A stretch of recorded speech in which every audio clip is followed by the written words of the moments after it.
Bonjour à tous. Donc très heureux de vous accueillir pour ce nouveau webinaire de Niji. Alors moi, je suis Hervé Troilic, j'ai en charge les activités, la nouvelle activité de cybersécurité de Niji, une activité qu'on a lancée début 2021 avec de très fortes ambitions. Alors avant de commencer, je voudrais vous rappeler deux choses. La première, c'est que tous nos webinaires, vous pouvez les retrouver sur notre chaîne YouTube, avec pas mal de sujets en lien avec vos préoccupations, notamment de transformation. Et n'hésitez pas à y aller et puis à les partager aussi en interne. Deuxième information, notre prochain webinaire aura lieu le 15 juin avec notre partenaire Akeneo et notre client Manitou sur les enjeux de la gestion de l'information d'un catalogue produit. Voilà.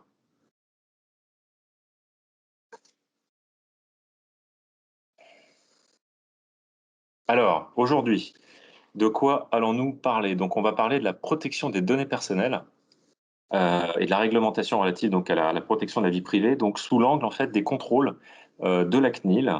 Et on vous propose donc de vous y préparer avec trois approches complémentaires. Donc, la première au niveau de l'organisme dans son intégralité, au niveau du traitement des données, et puis enfin sous l'angle spécifique de la gestion des cookies. Euh, donc nous on gardera alors dans le fonctionnement, donc on gardera vers la fin de la présentation une session, un petit temps pour des questions. Donc là, je vous encourage au fur et à mesure à noter peut-être vos questions dans la partie chat et puis surtout garder ces questions pour la fin. Sachez également que vous recevrez à l'issue de ce webinaire un questionnaire de satisfaction qui serait super gentil de nous renvoyer rempli afin qu'on puisse justement avoir vos commentaires et puis les utiliser pour nous améliorer. Merci d'avance pour ça. Alors, vos intervenants, donc, outre moi qui me suis présenté, vous allez retrouver donc Maître Yael Cohen-Adria, qui est avocate au barreau de Paris spécialisée dans les droits du numérique, et Mathieu Graal, directeur technique au sein de la direction cybersécurité de Niji, RSSI de Niji, et puis ancien de l'Agence nationale de sécurité et de la CNIL.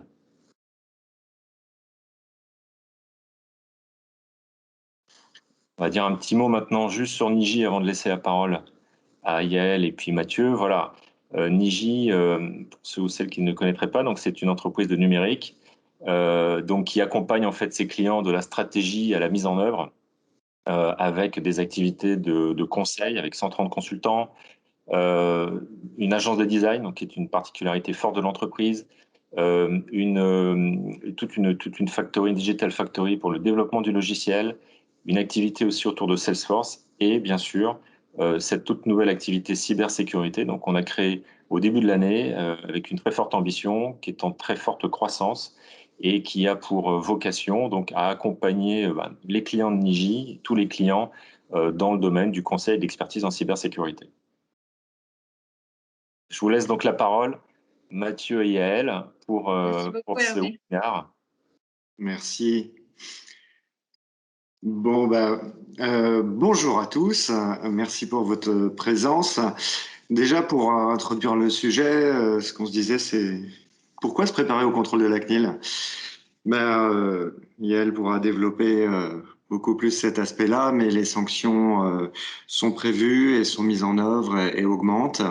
Nos partenaires, que ce soit des clients, des fournisseurs, mais aussi nos collaborateurs, ont un besoin accru de transparence et de confiance.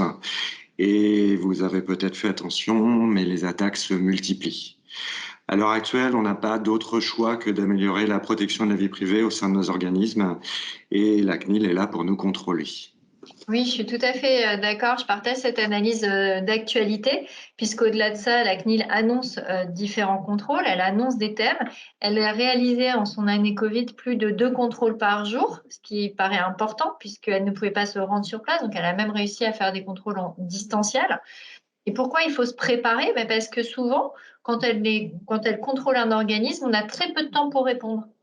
Donc, si on a anticipé un peu plus le moment d'un contrôle, comment on s'organise, quelle est la cellule de crise, etc., ou quels sont les sujets les plus sensibles dans l'entreprise, on a plus de chances de pouvoir se mettre en mode combat au moment où le contrôle arrive.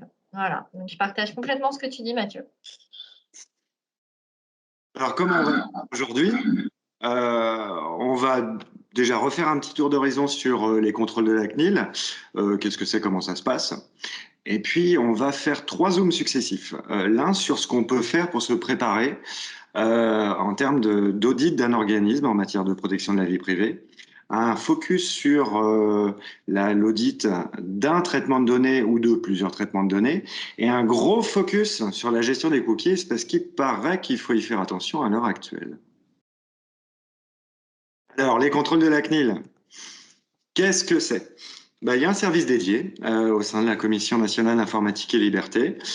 Un service dédié composé de juristes et d'informaticiens contrôleurs qui se font parfois aider par les autres services et qui contrôlent sur la base de plusieurs entrées. Parfois, il peut s'agir d'une plainte.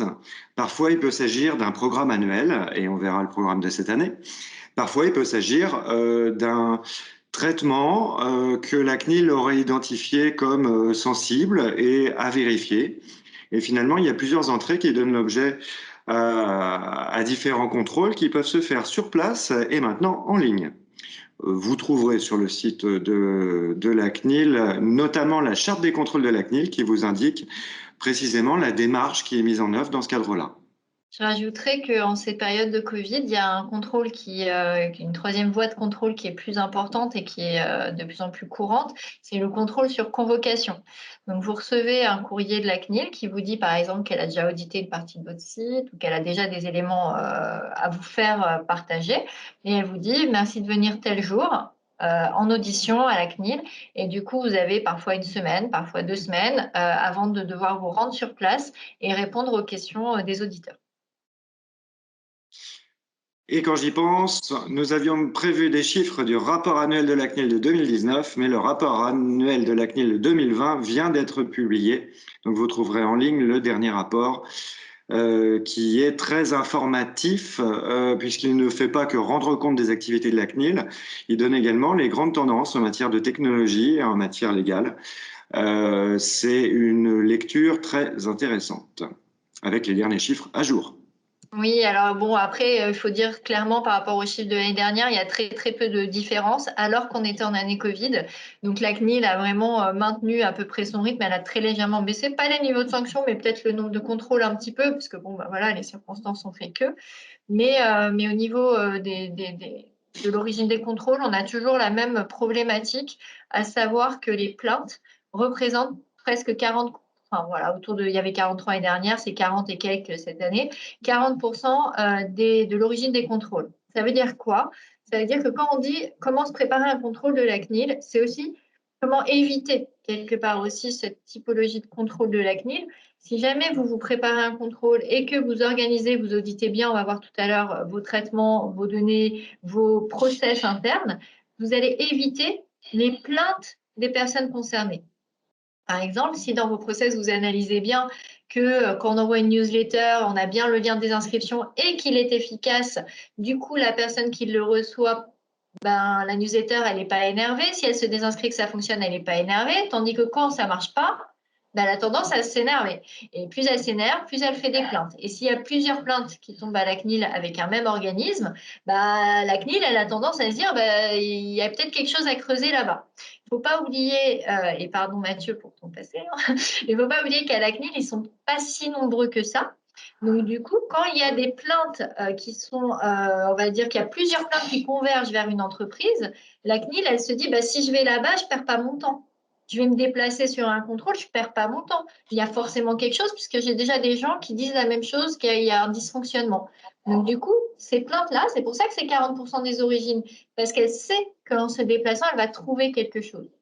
Donc ça, c'est vraiment un axe d'amélioration important et du côté de la CNIL, un axe de contrôle extrêmement important aussi. Et au-delà de ça, en montrant ce chiffre, la CNIL, elle essaye de pousser les entreprises à arrêter les manquements simples comme ça. Un lien de l'inscription, ça doit fonctionner, quoi. Parce qu'elle aussi, elle reçoit trop de plaintes. Elle en reçoit environ 14 000 par an. Elle ne peut pas toutes les traiter. Donc, ça se cumule. On croit qu'elle en a eu que 14 000 à traiter cette année. Non, elle en a 14, plus 13 de l'année dernière. Donc, elle en a peut-être traité que 3 000. Donc, ça veut dire cette année, elle en a encore 24 000 dans les bacs. Vous voyez ce que je veux dire? Donc, ça, elle en a un peu marre d'avoir des plaintes de partout. Donc, en contrôlant plus à cause des plaintes, bah, elle espère diminuer cette entrée de travail non sollicité. Voilà. Donc, une autre entrée, un autre déclencheur de contrôle, c'est le programme annuel qui est défini donc tous les ans. Pour 2021, la CNIL a choisi cybersécurité, données de santé et cookies. La cybersécurité fait l'objet pour au moins la moitié des contrôles de remarques de la CNIL qui peuvent éventuellement se transformer en sanctions. Les données de santé sont très recherchées à l'heure actuelle. Et la gestion des cookies, on va creuser ça. Bon, tout va bien se passer. Comment faire en sorte que tout se passe bien? Je dirais qu'il y a le timing du contrôle à prévoir. D'une part, avant, bah, c'est ce que Yael a commencé à dire, il faut se préparer. Pour ça, il faut améliorer sa conformité. Il faut notamment penser à tout ce qui est visible, puisqu'il y a des choses qui, alors soit il y a un contrôle qui est lié à une plainte, et ce qui va être vérifié, c'est le sujet de la plainte. Donc là, la question se pose peu. Mais pour les questions de contrôle générique, il faut se demander ce qui est très visible. Qu'est-ce qui est très visible? Un registre de traitement des données à caractère personnel, des mentions d'information derrière tous les formulaires des sites web, une politique de gestion des données, etc. Il est préférable vraiment de prévoir le jour où on serait contrôlé. Comment? Juste en formalisant noir sur blanc une procédure, notamment quelles sont les étapes, qui intervient et avec quelle responsabilité le jour où on est contrôlé. Si on ne prévoit pas ça, on va être surpris, on va peut-être faire et dire n'importe quoi. Et il n'y a rien de tel, si on peut, et vraiment on vous y invite, s'entraîner. S'entraîner comment? Bah, préfigurer un contrôle de la CNIL et dérouler la procédure au moins une fois par an pour vérifier qu'on sait faire intervenir les gens, qu'on sait les contacter, qu'on sait répondre aux questions, qu'on sait trouver des éléments de preuve que la CNIL demanderait. Pendant un contrôle, par pitié, soyez transparent et coopératif. Je dis ça alors que j'ai plus ma carte de contrôleur. Mais les CNILiens restent des humains qui savent percevoir en fait la mauvaise foi et le manque de coopération et qui pourraient en être agacés. Et il y a toutes les chances que le contrôle en lui-même et les suites du contrôle se passent mal. Donc il suffit d'être transparent, coopératif. Et la suite, ça veut dire répondre rapidement. Répondre rapidement à ce qui est demandé par la CNIL, toujours en transparence. Et je pense qu'il faut retenir quelque chose, c'est que parfois on se sent à des milliards d'années-lumière de la conformité. Ben, le principal, c'est de s'y engager vers la conformité, de faire ce qu'on peut faire, de planifier le reste et de pouvoir le prouver, d'avoir un plan d'action, par exemple. Donc ça, c'est vraiment les bons trucs et astuces pour que ça se passe bien avant, pendant et après un contrôle. Alors, ce qui est important, à mon sens, surtout, c'est la simulation de contrôle. C'est-à-dire que c'est bien d'essayer de faire des choses, de savoir si tout le monde est saisi, la procédure, etc. Mais ce qu'on a pu déjà organiser avec Mathieu et Hervé, ça a été des simulations de contrôle. Les simulations de contrôle, c'est de vous mettre dans la situation et de voir comment est-ce que vous êtes capable de répondre à des questions. Est-ce que vous avez le bon wording? Est-ce que vous avez le bon phrasé? Est-ce que vous êtes capable de fournir en ligne des réponses ou est-ce qu'il faut préparer des réponses sur un support indépendant du web? Est-ce que voilà, toutes ces questions qu'on se pose, sur quoi vous allez être interrogé aussi? Parce que nous, on a des simulations de questionnaires, évidemment. Donc tout ça, c'est ça aussi la préparation. Il y a le côté process que décrit parfaitement Mathieu, puis il y a le côté en vrai. Comment on fait en vrai? Et ça, avec des procédures où on se déplace, enfin, on vient sur place ou on est dans nos locaux.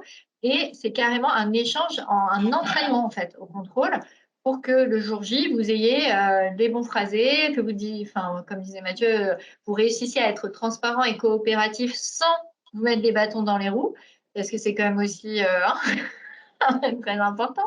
La transparence, c'est bien, mais il faut aussi voilà, comprendre les enjeux qui sont recherchés derrière les questions de la CNIL, puisque effectivement, il y a des tableaux d'analyse, puisque chaque question va derrière un manquement et une obligation légale. Ce n'est pas des questions qui sortent de nulle part, c'est des questions de conformité.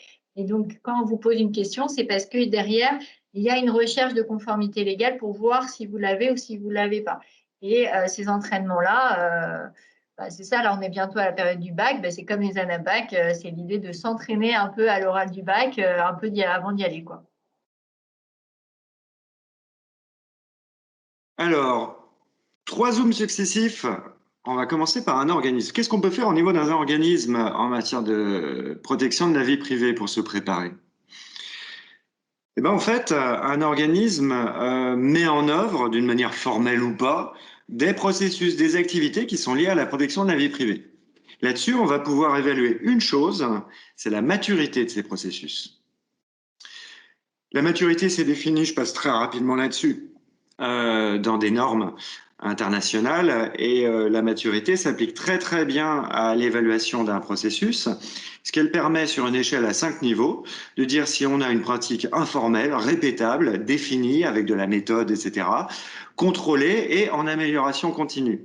Ces 5 niveaux, on va pouvoir les appliquer aux activités types de la protection de la vie privée. Et pour l'instant, on en a identifié 8. Je sais que la CNIL continue de travailler sur ce sujet et pourrait publier une liste de processus types ou d'activités types liées à la protection de la vie privée qui nous permettra d'ajuster, d'améliorer cette vision des choses. Mais en gros, qu'est-ce qu'on peut faire en matière de protection de la vie privée? On fait de la gouvernance, on a des rôles et responsabilités, éventuellement, le cas échéant, un délégué à la protection des données. On a des règles, par exemple sous la forme d'une politique de gestion des données. On a des registres de traitement dont on est responsable, de traitements pour lesquels on est sous-traitant. On a une évaluation de la conformité juridique de chacun des traitements qui doit être faite. On a une gestion des risques qui est intégrée à la conformité juridique, finalement, mais qu'on peut étudier sur chacun des traitements.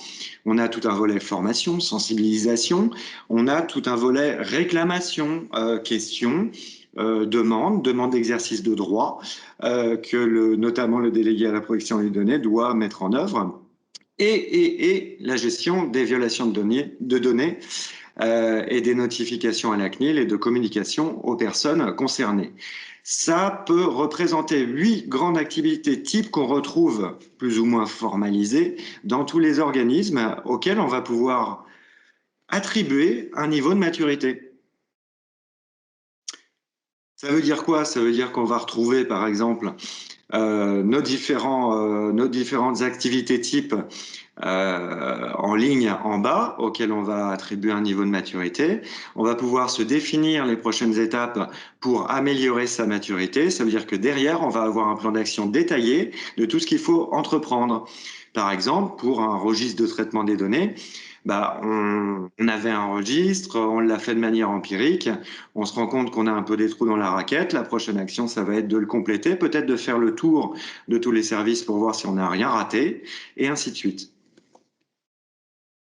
Voilà ce qu'on peut faire au niveau d'un organisme. Donc vous voyez, un organisme, on peut évaluer la maturité de ses activités.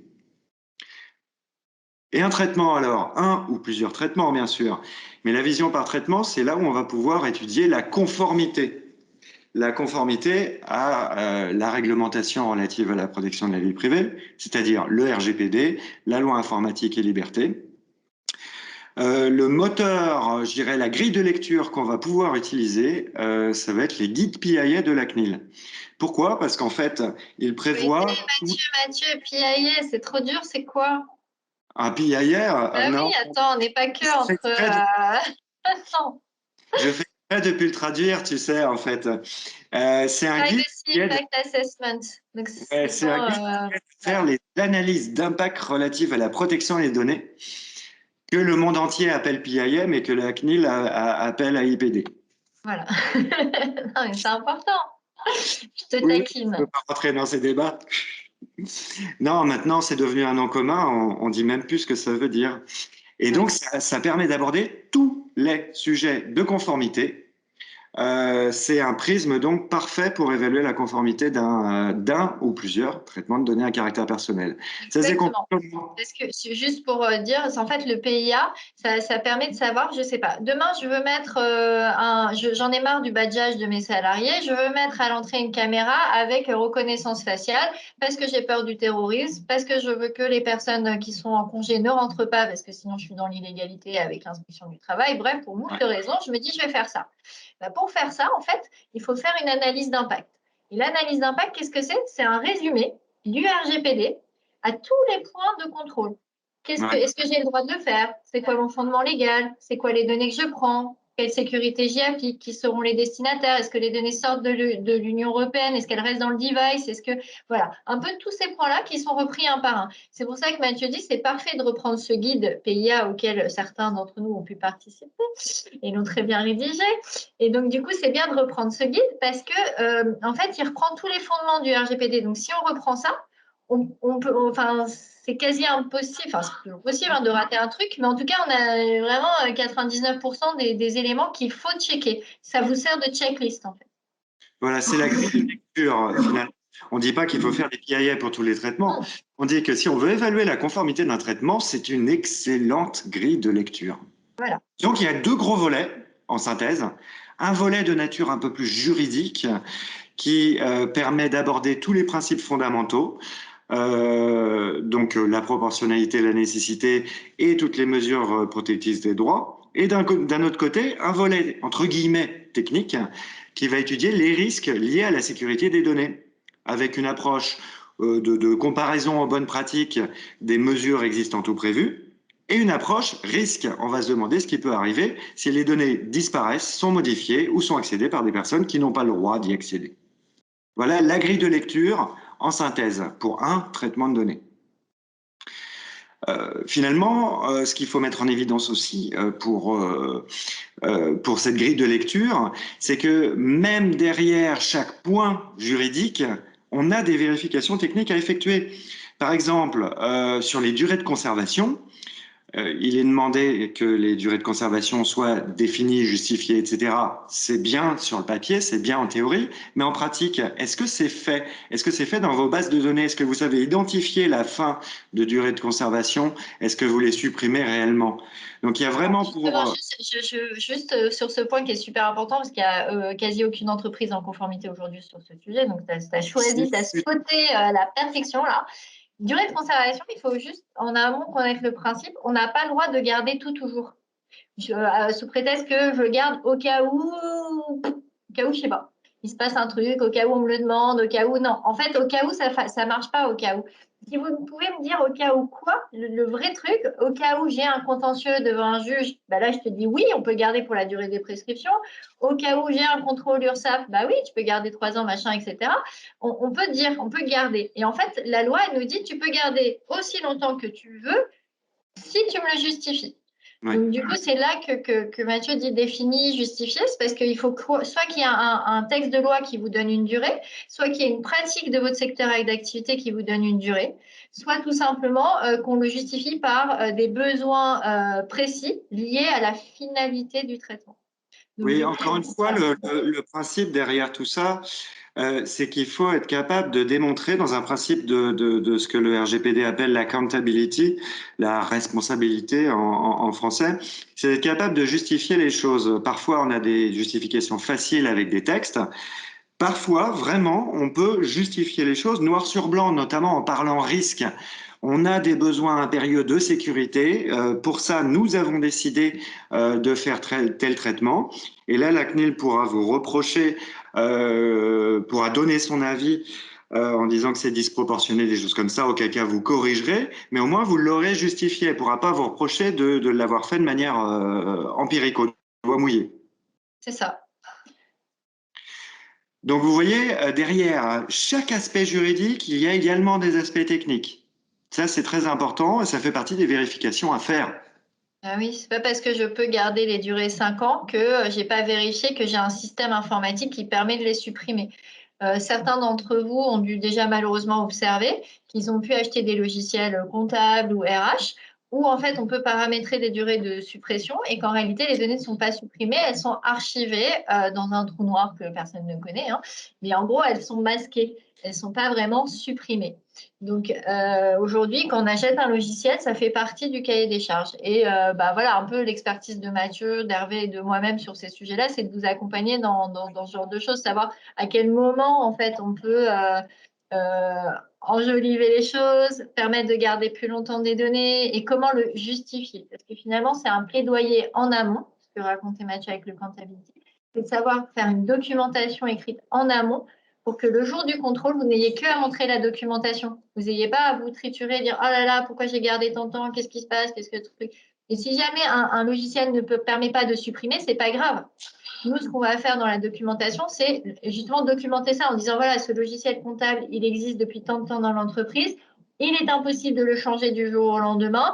Des choses progressives sont mises en place. Et comme disait Mathieu, on ne peut pas être tous parfaits, mais on peut aller vers la conformité. Et dans la documentation, expliquer qu'une réflexion est en cours sur l'amélioration du logiciel, ce n'est pas absurde, parce que même les éditeurs eux-mêmes de logiciels, par exemple, sur la suppression, sont obligés de travailler sur le sujet. Oui, poussé par les clients qui ont des obligations. Même chose côté risque lié à la sécurité. Comme je vous disais, on va s'interroger sur 3 choses simplement, mais systématiquement, sur chaque traitement de données. Qu'est-ce qui peut se passer? Alors attention, qu'est-ce qui peut se passer pour les personnes concernées, qu'il s'agisse de collaborateurs, de clients, d'internautes? Pas pour l'entreprise. Le point de vue de la CNIL, c'est impact sur les personnes concernées. Qu'est-ce qui pourrait se passer si leurs données disparaissent? Qu'est-ce qui peut se passer si leurs données sont modifiées, sont accédées ou volées? Et en face, quelles sont les bonnes pratiques qui sont mises en œuvre par rapport aux bonnes pratiques de l'état de l'art? Et on peut se poser la question sur tous les thèmes type de la sécurité sur lesquels je ne reviens pas. Là, on a le guide sécurité de la CNIL, sécurité des données de la CNIL comme fil directeur. Il nous permet d'aborder les bonnes pratiques assez génériques applicables à tous. Vraiment, c'est le guide de base, beaucoup plus simple que le guide d'hygiène de l'ANSSI d'ailleurs, qui peut être utilisé comme fil directeur. Les résultats, de la même manière, on va pouvoir en faire un bilan pour tous les thèmes qu'on va aborder et un plan d'action, un bilan de nature plus juridique sur la partie gauche, un bilan de nature plus technique sur la droite. Je passe sur le détail. Et maintenant, vous l'attendiez tous, quid des cookies? Et oui, les cookies, c'est un vrai sujet puisque depuis le 30 avril, la CNIL démultiplie les contrôles sur l'ensemble des sites Internet. Les prestataires qui fournissent les bandeaux cookies sont vraiment sollicités, tentent des entourloupes pour masquer, pas masquer, détourner le consentement, enfin faire des choses un peu, voilà. La question qu'on va se poser aujourd'hui, c'est de quoi il s'agit et est-ce que oui, on peut ou pas un peu dévier des recommandations de la CNIL. Donc, tout d'abord, le cookie, je pense que vous avez bien compris, c'est pas un gâteau, hein, ça c'est clair et net depuis tout le temps. En revanche, même si là c'est l'heure de midi, on a un peu faim, tout ça, mais non, toujours pas. Ça reste un fichier informatique qui permet tout simplement de relier ce que vous êtes en train de consulter en ligne et votre terminal d'accès à ce que vous consultez. Donc, en gros, si vous vous connectez avec un téléphone, c'est le téléphone qui va attraper les cookies. Si vous vous connectez avec un ordi, c'est un ordi, une tablette, c'est une tablette. Et en fait, à chaque fois que cet outil va se reconnecter, le cookie va lui permettre soit d'être reconnu, soit de faciliter sa navigation et surtout, pour les cookies techniques, va lui permettre de naviguer en toute, on va dire, fluidité. Donc, un cookie, les cookies, enfin voilà, surtout d'un point de vue CNIL, je ne suis pas sur le point de vue technique, mais sur le point de vue CNIL, il y a 2 typologies. Il y a ceux qui sont purement techniques et il y a ceux qui sont non techniques. Tout ce qui va être purement technique, c'est ce qui va permettre concrètement à l'internaute de satisfaire son besoin. C'est-à-dire, il vient sur votre site pour faire quelque chose. Et le cookie technique, c'est ce qui va lui permettre de faire quelque chose. C'est aussi celui qui va lui permettre d'aller à une page à l'autre sans avoir à recharger la page. Ça peut être celui qui va identifier la langue de l'utilisateur. Donc, le confort est vraiment très, très proche du technique. Il n'y a pas d'interprétation plus large. On reste vraiment dans le besoin lié à l'utilisation du site et du service. Et à côté de ça, il y a les cookies non techniques, ceux qui plaisent beaucoup au marketing, qui vont permettre de mesurer les audiences de publicité, de réorienter vers d'autres sites, de retargeter, c'est-à-dire que vous avez sélectionné un panier, il n'est pas fini, ben, 1 heure après, il y a un pop-up qui ressort, il dit « En fait, les petites bottes noires que vous avez sélectionnées, vous n'avez pas fini, bon, bah, hop, j'y reviens », ou un voyage, ou voilà, des choses comme ça. Donc, tous ces traceurs qui vont permettre aussi peut-être même de trouver un comportement, de qualifier un profil web. Tous ces traceurs-là sont des cookies non techniques. OK? Donc, cookies techniques, cookies non techniques. C'est très important de faire cette différence-là, parce que si tu veux bien me donner le slide d'après, Mathieu, parce qu'en fait, en fonction des techniques, des cookies, on va avoir différentes obligations. OK?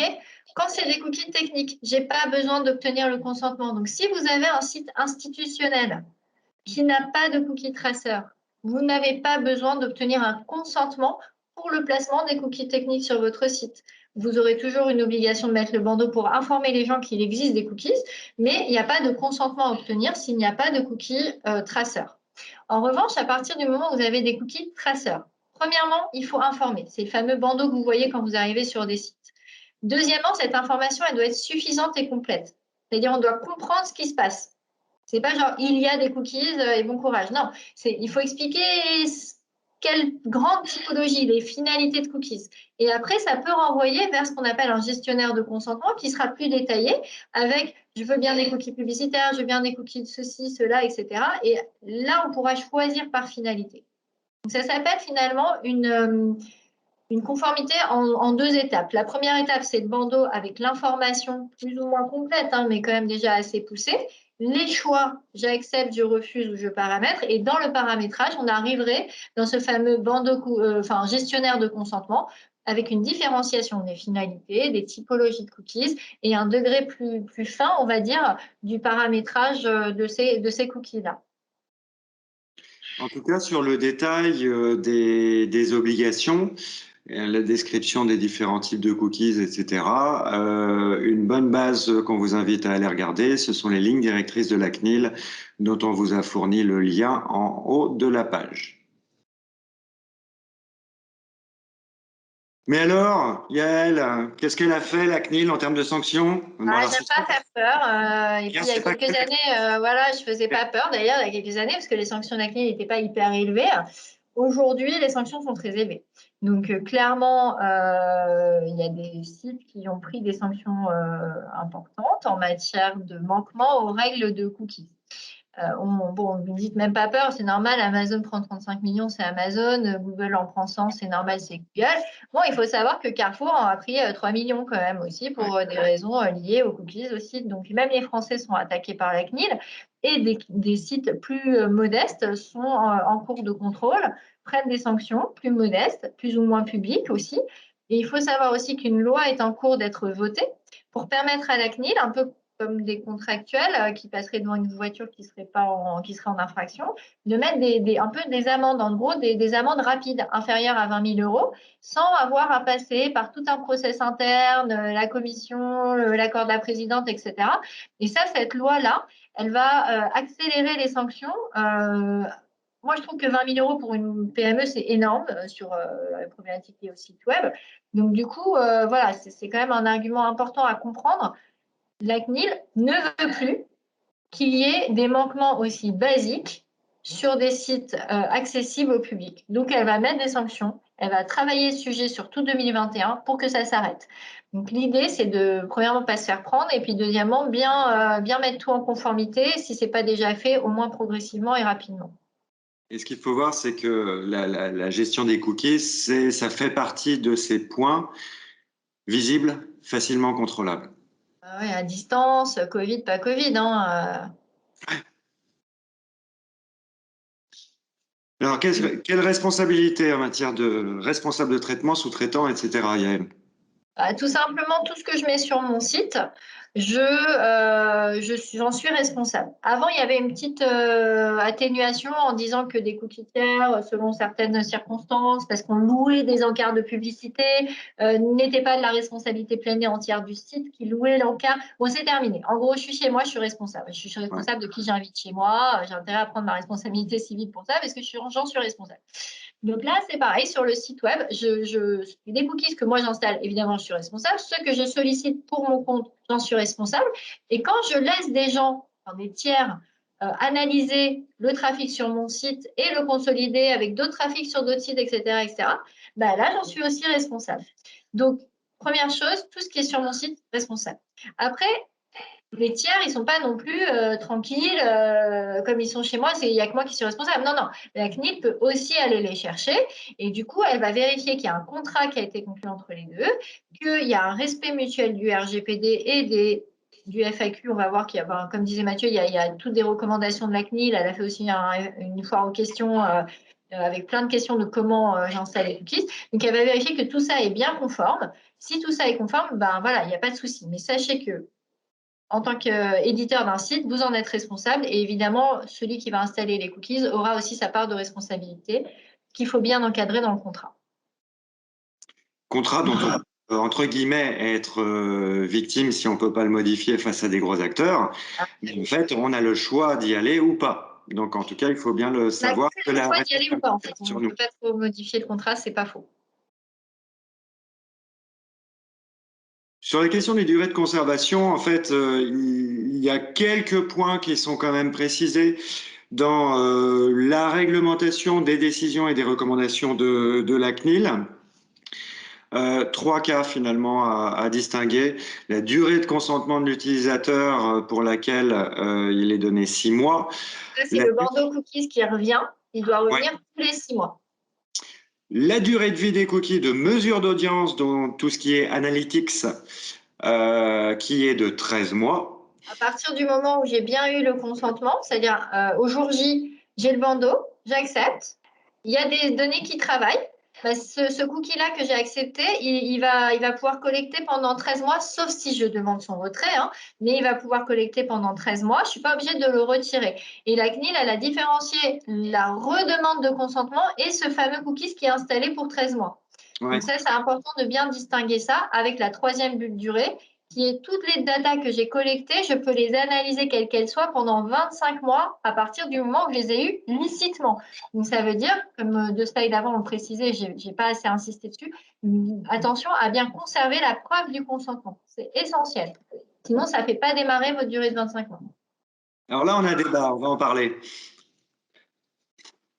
Donc, qu'est-ce qu'on peut faire au niveau de la préparation à la conformité, la mise en conformité de la gestion des cookies? On a évidemment la doctrine de la CNIL comme fil directeur, et ben on va évaluer l'application des exigences qu'on vient d'évoquer. Pour ce faire, en fait, il y a un prérequis tout bête, c'est qu'il faut déjà identifier, recenser ce qu'on a comme cookies qu'on met en œuvre. Non seulement ceux qu'on a prévu de mettre en œuvre dans le cadre de notre parcours utilisateur, ceux qui nous permettent de mesurer l'audience et qui souvent sont sous-traités, mais aussi ceux qu'on installe parfois, enfin des mécanismes qu'on installe par exemple sur nos sites web qui génèrent des cookies dont on n'aurait pas forcément eu conscience. Donc soit à la main, finalement, on va essayer de recenser tous les cookies qui sont générés par nos sites web, soit fort agréablement, il existe quelques outils qui permettent au moins de faire un premier bilan, tels que le Website Evidence Collector de l'EDPS. Le DPS, c'est le délégué à la protection des données de l'Union européenne, je dirais. Qui fournit un outil gratuit qui permet de faire un premier bilan des cookies qu'on a sur nos sites, mais il faut quand même les catégoriser et se demander s'ils sont vraiment pertinents. Qu'est-ce qu'on fait si c'est pas pertinent? On les supprime. Ou on le justifie, on trouve comment se raccrocher aux branches et à justifier une pertinence. Ensuite, on va suivre le fil directeur, le fil du cookie. Ce qu'il faut, c'est informer les utilisateurs. Pour ça, ce qu'on préconise, c'est toujours 2 niveaux d'information. Pourquoi? Parce qu'il y a une obligation légale de fournir un certain niveau d'information aux internautes, mais il y a aussi un impératif que ce soit intelligible. intelligible et facilement compréhensible. Donc, bien souvent, ce qu'on va faire à l'aide de bandeaux cookies, c'est un premier niveau d'information relativement simple qui va pointer vers un deuxième niveau d'information, par exemple sous la forme d'une politique de gestion des données. C'est un terme ou un autre. Là, on va pouvoir obtenir le consentement. Le consentement, il va souvent pouvoir se faire via un bandeau cookies et il va devoir prévoir la possibilité d'accepter, de refuser, de personnaliser. Et ce, sans trop biaiser la lecture et le choix de l'utilisateur, comme on le voit sur beaucoup de sites. On va vous montrer un exemple juste après. Fournir un moyen de retirer son consentement, oui, c'est bien beau d'avoir obtenu le consentement, mais il faut pouvoir le retirer. Pour ça, il y a des gestionnaires de consentement qui doivent être accessibles à tout moment, en bas de page ou via une icône cookie mobile. Et le point que tu viens d'aborder, Yael, on le retrouve là, il faut être capable de prouver son consentement. Là, il y a débat. Pour nous, il est de plus en plus logique d'éviter le registre qui va enregistrer toutes les preuves de consentement. Pourquoi? Parce que d'une part, on arrive difficilement à le produire. D'autre part, on n'arrive pas à l'exploiter. En plus, ce qu'il contient, ça va être des IP à un moment, un eurodatage, et puis une preuve de consentement, oui ou non. Mais on ne sait pas forcément relier ces données-là à une personne.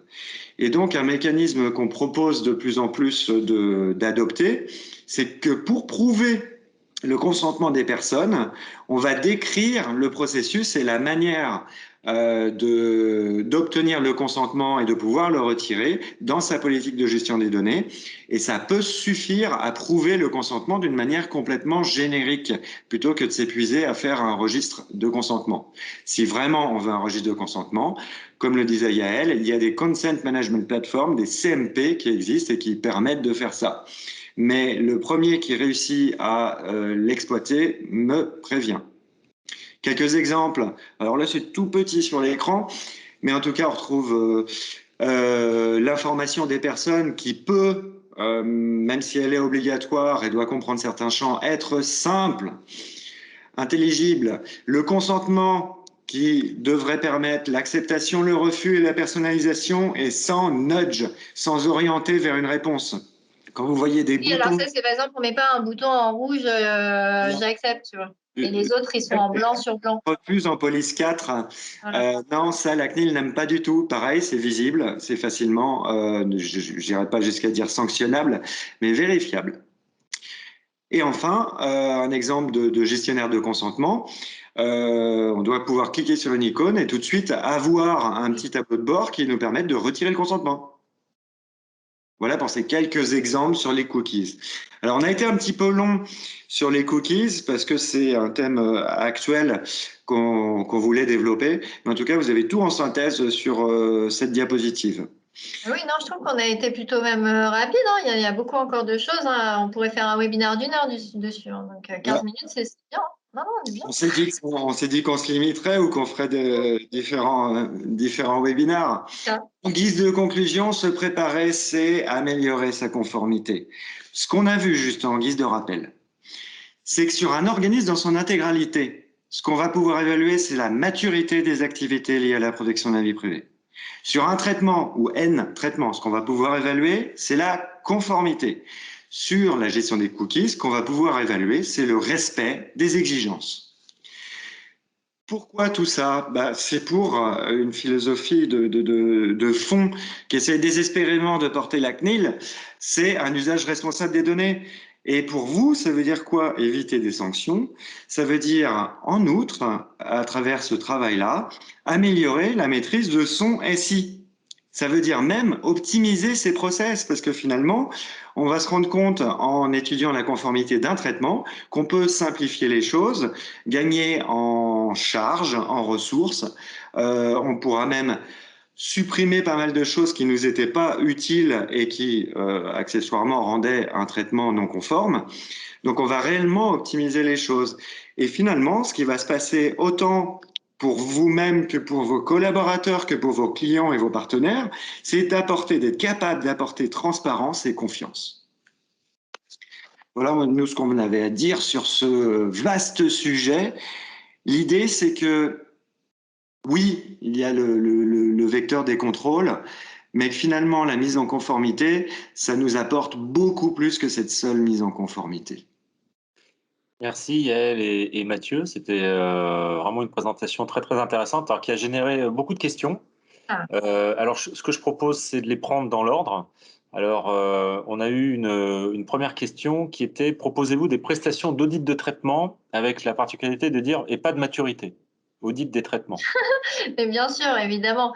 L'idée, c'est justement d'avoir quelque chose qui allie la technicité juridique et la technicité, on va dire, technologique, avec une alliance entre Mathieu et moi, en fait. C'est ça un peu l'idée qu'on a eue en se parlant et en se disant, c'est vrai qu'avoir que le côté technique, ben, voilà, c'est bien, mais c'est pas suffisant. Avoir le côté juridique, c'est bien aussi. Mais nous, notre juridique, il n'arrive pas à parler avec notre technique, ça se dit ce truc, machin, il se tire dans les pattes. Au final, au lieu de faire un audit constructif, parfois, bah, ça veut dire oui, mais non, c'est sa faute, sa faute, sa faute.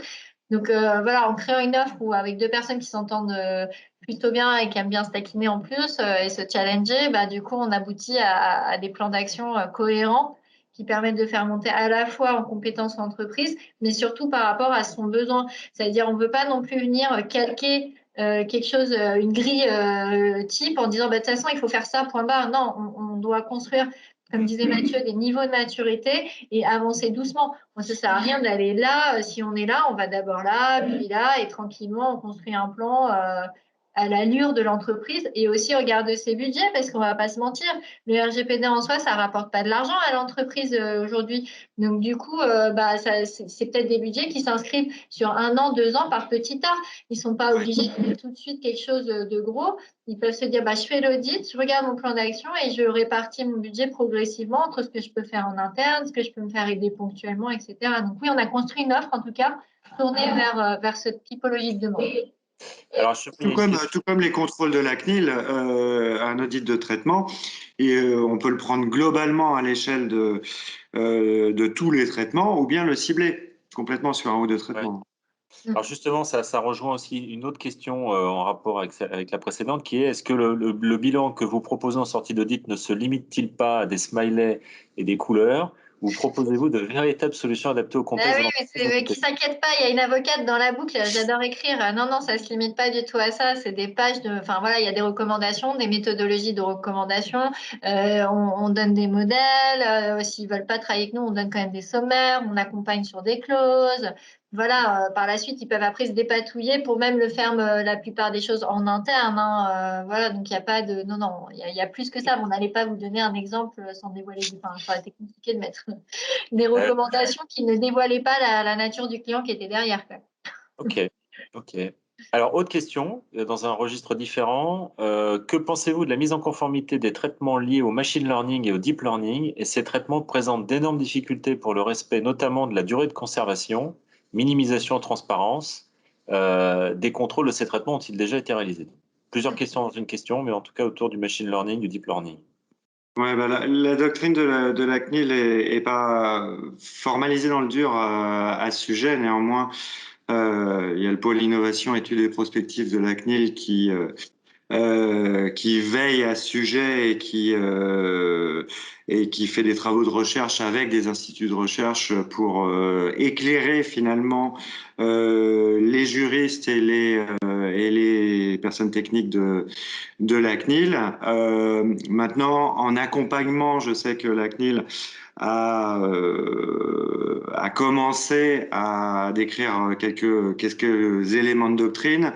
En contrôle, non, ça n'a pas encore été effectué parce que ça reste, je dirais, peu mature. En revanche, nous, on a un point de vue qui exploite en fait les travaux de la CNIL à ce sujet.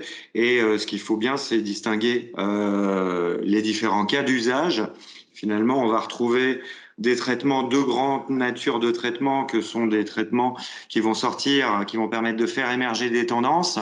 Et on a des traitements qui vont plus cibler une personne ou permettre de raccrocher à des personnes. C'est ça qui est lié à l'intelligence artificielle, je dirais, sur les traitements de données à caractère personnel. Ce qu'il faut voir aussi, c'est d'où proviennent les données. Est-ce que les données, elles proviennent de chez nous? Est-ce que on les a prises ailleurs? Finalement, ces deux points de vue, d'où viennent les données et quel est le grand type de traitement, nous permettent de définir 4 à 8 grands types de cas d'usage pour lesquels la doctrine sera complètement différente. Et finalement, on a un bon point de vue à l'heure actuelle là-dessus, on peut vous aider. Ouais, mais on comprend complètement la question parce que quand il dit ouais, comment on fait, c'est incompatible avec les durées de conservation, c'est clair parce que le machine learning, c'est plus j'ai de la data, plus je travaille, plus je sais pas trop vers quelle finalité réelle je vais. Alors que le RGPD et toute la logique de la CNIL et de ce que dit même les guides, hein, ça part de la finalité, c'est-à-dire à quoi ça sert. Et en fonction de ça, je dois définir plein de critères et notamment la durée de conservation. Donc c'est clair que quand on est en machine learning, on se dit, bah, je sais pas, elle apprend, elle apprend, on verra bien ce qu'elle nous en sort.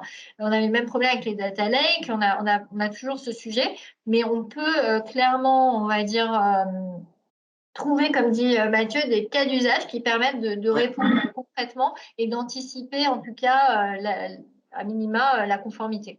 Et en gros, on a des cas qui seront illégaux, on a des cas dont on aura complètement la maîtrise et sur lesquels on pourra être capable non seulement d'informer les personnes dès le début, dès qu'on va créer quelque chose, mais aussi d'encadrer le travail qui est autour de data lake, etc.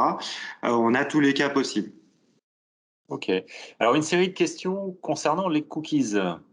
Alors, la première, c'est quid des cookies au sein d'une application cloud vendue en B2B? Consentement obligatoire ou non, car l'utilisateur ne peut pas librement consentir, il utilise une solution que met à disposition son entreprise. Donc là, oui, effectivement, comment répondre à ça? C'est pris en compte, enfin, il n'y a pas forcément qu'un fondement de consentement. Je dirais que notamment pour la gestion des collaborateurs, il y a des cas qui peuvent être également pris en compte sur le fondement soit du contrat, soit de l'intérêt légitime. Et ça, c'est une première chose. On n'a pas forcément besoin d'obtenir le consentement dans certains cas particuliers. Maintenant, je vois pas forcément de difficultés pratiques, techniques pour le faire pour autant, dans l'exemple que tu cites. Ouais. Je me Mais demande, il y a une question qui concerne les cookies Analytics, de type ouais. Google Analytics, qui permettent qu'une durée de conservation minimale de 14 mois dans leur paramétrage. Alors, comment faire? Ouais, de toute façon, Google Analytics est dans le viseur de la CNIL là, en ce moment, Ouais. donc c'est la Voilà. catastrophe. Pour tout le marketing, enfin tout le monde du digital est en panique là parce que c'est un sujet d'actualité. Google Analytics, on a un problème, ouais. Mais en fait, c'est un bras de fer permanent constructif, entre les gros acteurs du net et les autorités de protection des données d'une manière générale. Les choses se font, les choses se font par ces gros acteurs. Des points sont faits régulièrement avec les autorités de protection des données. Des remarques sont faites dans un bras de fer gentil. Et puis, bah, progressivement, en fait, ça permet de tirer tous ces gros acteurs vers le haut, vers une meilleure transparence et conformité. Mais les choses se font pas toutes seules, oui, ça c'est clair. Ça veut dire que pour tous ces acteurs du digital et du Ça marketing viendra. digital, il faut être prudent finalement avec l'usage de Google Analytics. C'est ça que ça veut Alors, dire? le problème, c'est que nous sommes responsables. Nous sommes Ouais. responsables, ils sont sous-traitants. Il y a des offres alternatives et encore une fois, on a toujours la question existentielle entre quelque chose qui marche super bien mais qui est pas super conforme et quelque chose qui est super conforme mais qui marche pas super bien. Donc, il faut trouver le bon équilibre. En tout cas, pour l'usage de ces outils, euh, on peut très bien les utiliser et justifier à ce moment-là ardemment, notamment en ayant un point de vue risque, en disant bah, on a clairement conscience qu'on n'est pas conforme là-dessus, on n'a pas le choix avec eux, par contre on les choisit pour telle et telle raison. Et on va tout faire pour les faire plier, mais bon, ça, c'est un vœu pieux. C'est pas évident. Alors, autre question. Bonjour, dans le cadre d'un site internet vitrine qui n'utilise aucun cookie sauf les cookies techniques, diriez-vous que le bandeau d'infos des cookies est vraiment nécessaire, sachant que le site présente une page de mention d'infos sur les cookies? C'est pas mal déjà la mention d'infos.